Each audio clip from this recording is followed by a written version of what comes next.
Hello everyone, we are back again after another United loss.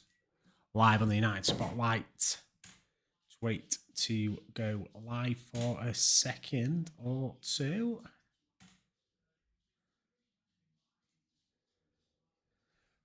I think we should be good to go now, yes. So, we're back again, as you can see from the bottom corner. 2-1 to Brighton. What were you all thinking? I mean, to me, again, the same old problems we had against Fulham, but Brighton are a better side and punished us for it. I mean, that is the crux of the matter, isn't it, really? We've gone into the game, looked okay in parts. First half, we're pressing all right. You know, Mount, people really get on Mount's back, but I think people need to understand how good he is for us in the press, and people say he doesn't make anything happen, he doesn't do this, that, the other. But then on the other hand, you've got Bruno Fernandes, who runs around like a headless chicken, and yes, eventually he might make one worldy pass and create something, but again, exactly the same as the Fulham game, Mount come off and Bruno went back into the midfield and we turned into a kamikaze basketball side, wide open, luck team again. And I've been having a discussion with some people again about Bruno and what I think about him. And I know I was watching the United stand after the game and Usman was on there saying the same thing, that Bruno's positional sense is terrible. And I've been saying it for ages.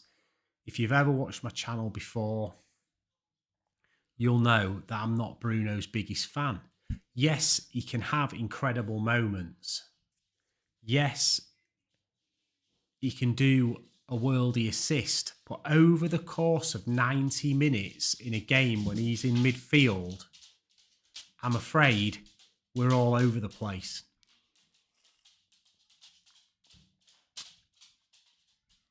He just has no defensive or positional discipline whatsoever.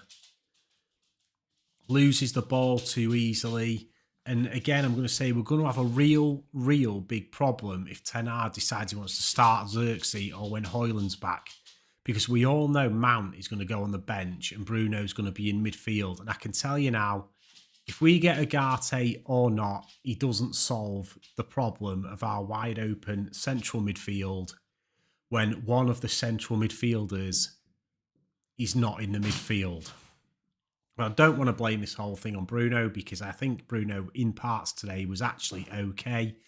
But I do think it's a huge concern for us going forward into future games if we are going to rely on Bruno Fernandes to be part of the midfield three. Diallo has obviously scored the goal today.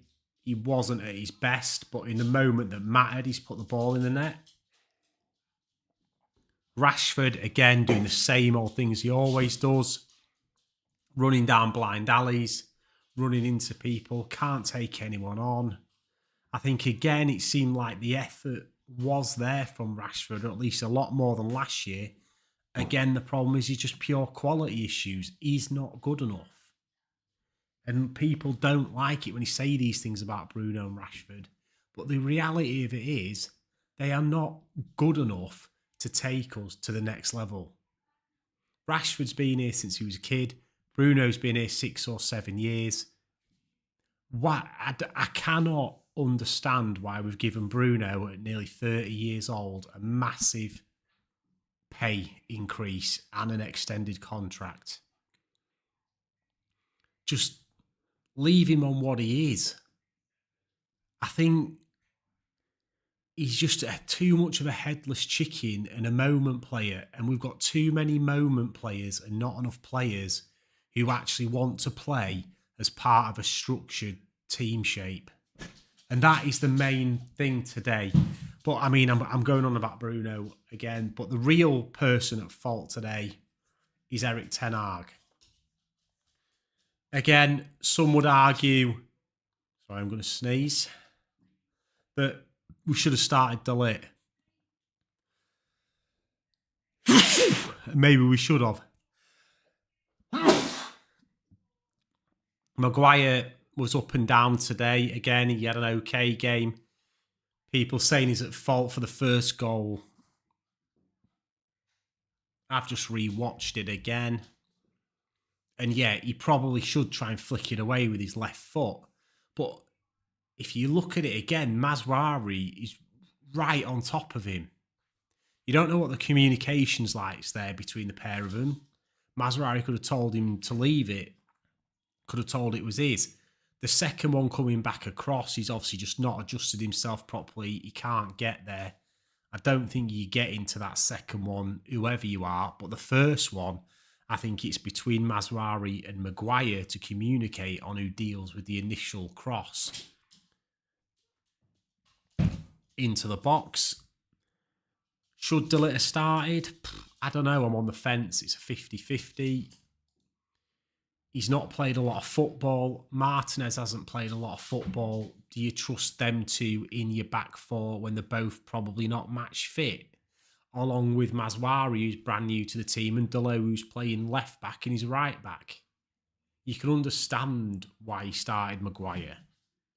And Maguire was okay. He cost us a goal, but De Ligt cost us a goal. It's the way it goes in the Premier League. Eventually, somebody gets a chance. I mean, it's just the way it is. You can't blame Maguire for losing that game. It's a team issue that we've had, which was the same as Fulham, that once we've made substitutions, we lost control of the game again. And the substitutions, I mean, does it tell me on my little window here who the substitutions were? If I can get more stats up.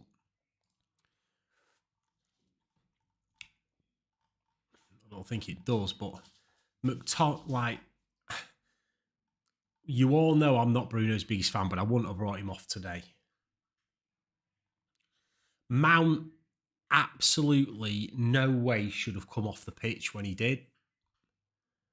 If we were putting Xerxes on, Bruno should have come off for him. Like I said last week against Fulham, Bruno's playing false nine. If you want to replace him as a false nine with a striker, you take Bruno off. Mount is way better at pressing. He's way more positionally aware than Bruno. Yes, they both run a lot, but for the shape of the team, Mount is a way better player. People will not like it, but it's the truth. Scott McTominay, come on. Why? I've probably defended McTominay a bit lately because I think he saved Ten Hag's job last season. Imagine if he'd not scored them goals that McTominay scored for us last year. Ten Hag won't be here now. He probably owes him a bit. He's brought him on. Why? I mean, bringing him on for Bruno with 10, 15 minutes to go is just beyond me. I don't know what he's doing. I don't know what Ten Hag is thinking. I'm speechless sat here, to be honest. Ahmad didn't have the greatest game. He comes off for Anthony. Mount is coming off early for Xerxes. Or Rashford's come off for Garnacho, which is fine. Why are we not starting Ahmad, Mount and Garnacho with Bruno as a false nine? Or if you want to be someone who wants a striker and wants to say we're playing our best, at least play Ahmad, Bruno, Garnacho and Xerxes. Ten Hag has got to make a decision on Rashford. I'm a huge Garnacho fan, but I do think he has a lot of learning to do because I said in previous videos, he's also a bit like Rashford where he runs at people and he loses the ball a lot. But he is rawer. He's got that youthfulness, the talent about him, where he does make something happen. Where at the minute, Rashford, he cannot make anything happen at all. It's just nothing is working for him whatsoever. So I don't know what we do with Rashford. Ten Hag has got to bench him. We've got Liverpool at the weekend. Last season, I think we went into the Liverpool game and set up defensively. Surely he's going to do the same thing. Are we going to put Xerxes up front as a target man, or are we going to stay with a false nine and stay compact? I don't know. But one thing I do know is if we go with the false nine, with 20 minutes, half an hour to go, we cannot be taking Mount and Ahmad off and putting Garnacho and Bruno back in midfield and leaving ourselves wide open against Liverpool. I mean, what do you think if Ten Hag loses 2 of his first 3 games after being backed in the summer? After the fan base wanting him to stay, or the majority of the fan base wanting him to stay, but people like myself were very critical and wanted him to go. And right at this moment in time, yes, we've played a bit better football in moments. There's no excuse for injuries right now. We're doing exactly the same things. We're having 20 minutes, half an hour in games where we look all right and don't take chances, and then we switch off and concede.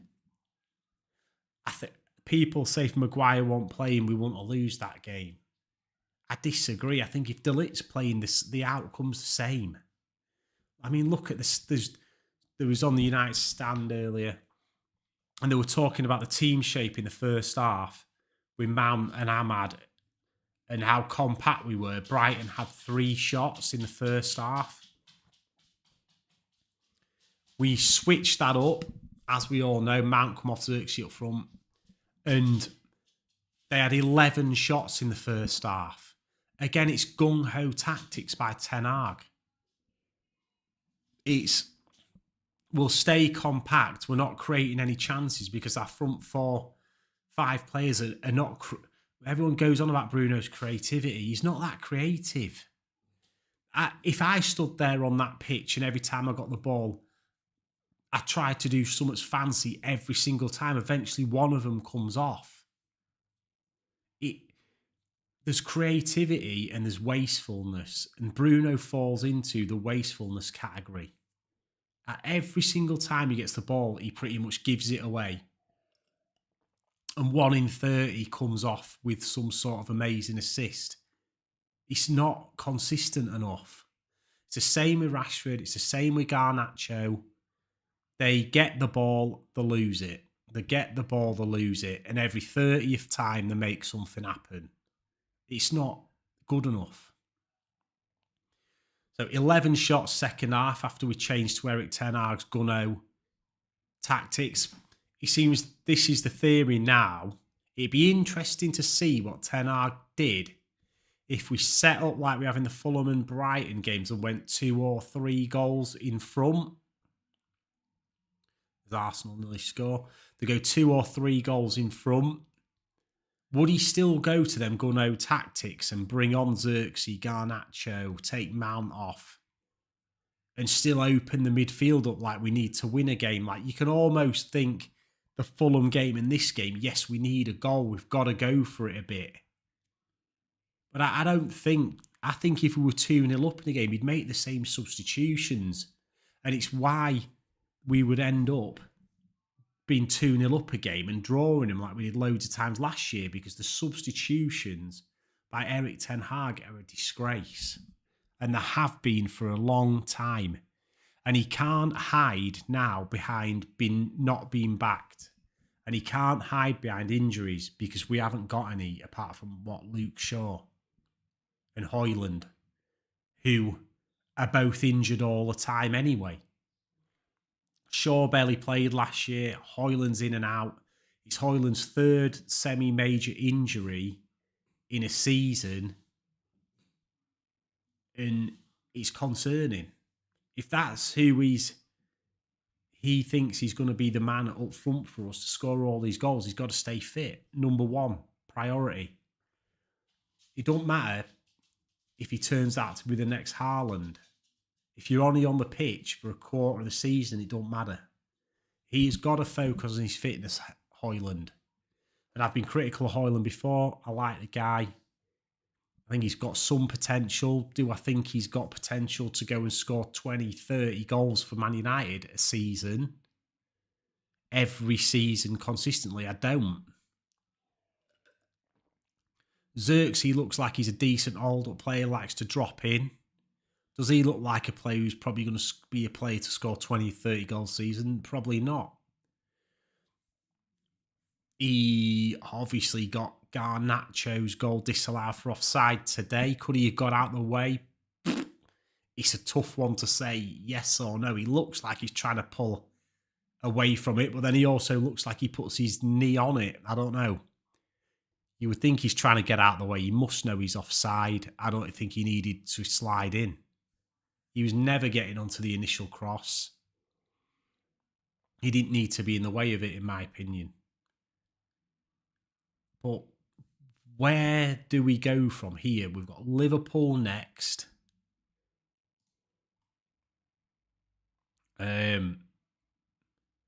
Which is going to be an extremely tough game that we might end up winning. It's the kind of game Erik ten Hag and the team win, where a team will come at us and we get in and we score goals and we're fine. But whoever we've got after Liverpool, let me just try and see if I can find who we have after Liverpool.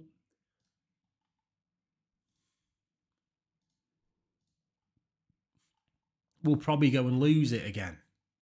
There's no that, and that's the problem, isn't it? The consistency's not there. We go down at Brighton today. Everyone's moaning like crazy. We'll probably go away at Liverpool, draw or win at Liverpool, and everyone will say it's a good performance. And whoever we've got after Liverpool will probably draw or lose or have another crap performance again.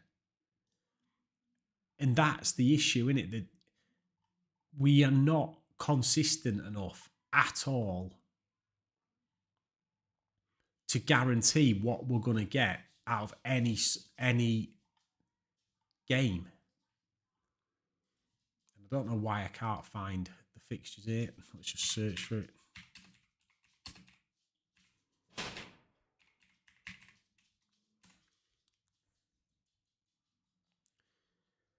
So yes, Southampton. You'd expect us to beat Southampton.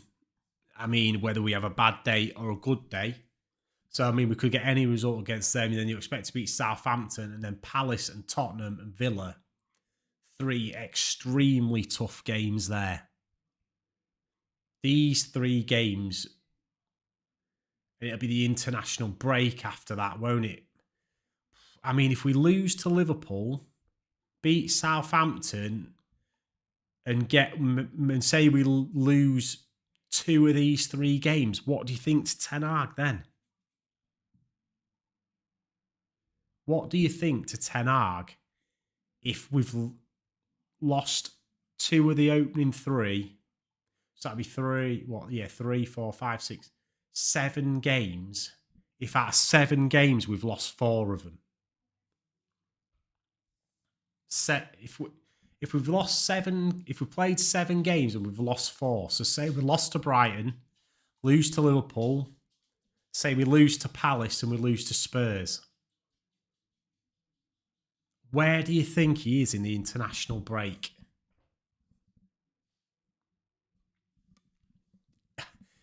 Wouldn't he just pull the plug that early? Or do you think they'll wait to Christmas? Let's just have a look. Will it show us any more? No. Not on Google, but... yeah, so going into October, after the international break, Brentford, you'd expect us to beat Brentford at home. West Ham will be a tough game. Chelsea, 50-50 game there. You'd expect us to probably beat Chelsea at Old Trafford. Leicester. Yeah, so after the international break, the fixtures get easier. So I think we're going to at least see where Ten Hag is by Christmas. But over the Christmas period, Arsenal, Forest, City, Bournemouth, Wolves. So 3 super tough fixtures in December as well. It's tough going before this international break and leading up to the January transfer window. If we're 5, 6 points off the top 4 or more by then, do you think he can stay? I don't know. But yeah, I mean, what if you're watching the video, think about what I mean. I mean, Ash there in the comments is saying bad subs gone by Xmas. I mean, if this carries on, and you all know my take on it anyway, that if he carries on performing like we've performed in these 2 games and we lose to Liverpool semi-badly, City and Arsenal in December, there's a massive possibility he's gone by Christmas or at least the end of the January transfer window. There's a huge, huge chance that happens, I think. And I don't want to talk about United stand again on here, but Goldbridge, we all know, is the biggest Erik ten Hag inner. And he said he'll be critical on him this season. And in these last 2 games, he has been fairly critical. And to hear Goldbridge being critical after Ten Hag, after he's backed him this much leading up to this season, is an ominous sign on how poorly he's doing. Because you cannot say Ineos haven't gone in and done what's asked. He's had players. He's got players back from injury and we're still playing terrible, terrible football. He's in big trouble. You all know my stance on it. He would not be Man United manager now if I was in charge of Man United. FA Cup or not. 8th place, out the Champions League before Christmas. Negative goal difference. What was it? 14, 15 losses. It's unacceptable at any level at Man United, regardless of a cup win. He's getting this season, or at least an half a season, to prove that he can turn things around. To prove with a bit of investment, a bit of structure above him, he can change us. But on the evidence of these first 2 games, we're exactly the same as we were before. We have moments where we look good for 20 minutes. We have moments where a player makes something happen and we score. But in midfield and at the back, we lack concentration, we lack structure, we lack organisation, we lack any patterns and stuff coming out from the back. And the front 4, as I mentioned in my last video, we don't look like scoring. They're too erratic. Bruno, Garnacho, Xerxes, Højlund, Anthony, Ahmad. Ahmad's probably the only one who gets it. And Mount, that keep the ball, recycle the ball, make things happen. The rest of them treat the ball like it's a hot potato and they can't wait to shoot or get rid of it or run into a defender. I mean, on player ratings quickly, Onana I thought was average, so we'll give him a 6. He couldn't do it with the goals. His distribution was hit and miss. Mazwari, I mean, 5, conceded 2 goals. I would say he's semi to blame for the first one with Maguire. They're getting each other's way. Maguire's probably a 5. Martinez is a 5. Actually, I had a note on Martinez. For their goal, I think it was it their goal? The first goal, he flies in at the halfway line again, misses the ball, he's out of play, laid on the floor, nowhere to be seen, and the score. I'm sure it's the first goal. If it's not the first goal, it's like a massive chance. He flies in on the halfway line, don't make the tackle, exactly like he did against Fulham when he left Maguire 2-on-1 and Maguire got out of it that time. This time he don't get out of it. It's awful defending. Poor. He had a couple of decent moments in possession. I think he's way off the pace still. He might not be match fit. He might not be good enough. I'll let you lot decide that for yourselves. I'm on the fence with Martinez. Personally, I like the guy. I like his attitude. He's decent on the ball, but physically and defensively, is he actually good enough to take you to the top? I'm not sure. I give him a 5 just for that one tackle. It was diabolical defending. Horrendous. Dalot was all right at left back. Playing out of position, probably the best of the bunch. But probably at fault for the second goal. Again, Brighton patient on the edge of the area for their second goal. Not rushing, not shooting from stupid places. Not panicking on the ball. It comes out to the edge of the area. Take a touch. Pass into the box. Adinga. Don't try and take a man on. Don't go on his wrong side. Do something stupid. Shoot into a defender's legs. He keeps the ball, takes his time, shimmies and puts a cross in, and our defence have gone missing at the back post. So, I mean, maybe I'll give Dalot a 6. Mainu, I think he's struggling at the minute. I know we all rave about Mainu. Technically, I think he's brilliant. Physically, has he got what it takes to play in the Premier League? We're going to see that this year. I think he's a bit slow. He looks like he gets tired in games. He needs to maybe work on his fitness. He seems to run out of steam after 60, 70 minutes. And again, that's because we've got a wide open midfield all the time. And Arsenal have just scored. Partey, I think it is, from the edge of the area. Yeah, Partey, Arsenal 1, Villa 0. But yeah, I mean, probably does he need a rest? He probably does. Mainu is, 18, 19 years old, whatever he is. He shouldn't be trying to dictate and run a Man United midfield. He should be coming on in games or starting a game here and there. Why is it Mainu starting every game in our midfield? It shouldn't be happening. I don't get it. Bruno was okay at false 9. Then I thought he was erratic all over the place and useless in midfield again. Maybe made the odd thing happen here and there, but his general play in midfield, I can't take it anymore. It drives me insane. His positional sense as a midfielder has got to be some of the worst in the Premier League. And whether that's him or Ten Hag, because like I've said before, he plays as a central midfielder who plays basically as a false 9 anyway. He's never in the midfield when he should be. I'll give him a 5. Mount, I thought Mount was all right. People will not like Mount. I thought Mount was perfectly adequate today. Winning the press, starting the press, winning the ball back, looks after the ball.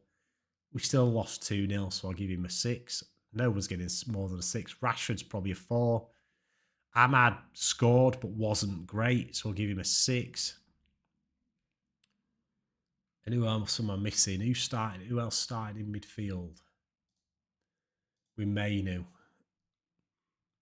Bruno. No, it was Mainu, Mount. Oh, Casemiro. Won it. Casemiro. Hit and miss again. He almost looks like he's lethargic, Casemiro. I don't get it. He gets on the edge of the area a lot and then kind of does things half-assed. I'll give him a 5. I don't know what else to give him. I think in general, they weren't a lot better than a 5. I thought Dalot was all right, switched off. Ahmad scored. Bruno and Mount were okay for parts of the game. But we've lost 2-1 away at Brighton and looked bang average again. Really. If we continue as we are, we're going to end up 6th to 8th again. Because I'm watching Villa and Arsenal now on the TV and they look miles better than us. Miles better. Both of them. So Ten Hag has got a lot to do. I'm going to love you and leave you all on this Saturday night after another United loss. And like, favourite, subscribe. Hit it up in the comments. Tell me what you think about Bruno. Am I right? Am I wrong? It's just an honest opinion. Forget about his moments and his assists. Tell me what you think about his positional play, his leadership. It's not there.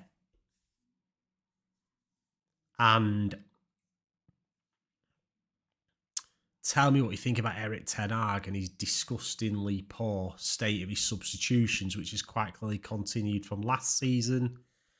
And what do you think Ten Hag can turn this round, or do you think he will be sacked before the end of the season? That's the question to let you all go. I'm out of here now. 30 minutes on the clock.